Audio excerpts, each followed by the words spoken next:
አንተ ግን ተምራል እንዴ? አሁን ስነ ስርዓት እንደው ቀስቴ ስሙትል በመተወደው ነገር በመድኃኔዓለም በማርያም በገብርኤል በሁሉም በፎንቃችን እስከ ስንት ነው የተማርከው?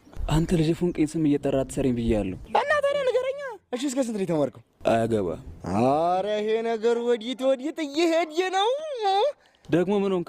እንጃልሽ ቀስቴ እንጃልሽ ዝም ብዬ ነገር አለመሸን እንዲው ሲያው ማለት ነው። ፊደልም የዘለቀሽ አይመስለኝም። አልተማርሽም? ማ እኔ ቀስቴን ፊደል ያልቆጠርኩት ተሆነማ በጄ እኔ አሁን አንዱን እጠራልሃለሁ አንተ ለጥቆ ደሞ ያለውን ትልልኛለህ ማለት ነው። አሁን ተወይ እባክህ። እንዲው ይዋዛማ እንዲህ ቀላሉማ አለቀሽም ቀስትዬ። አሁን እንዲው ልንገርሽማ ታጥሎ ያለው ማን ነው? ሁነዋ ባካ ግዲሞሽ ሆነ አይደለም ያልኩህ። እና ታዲያ ምን ነው? የቁልቁሉን በለኝማ እንጃልህ።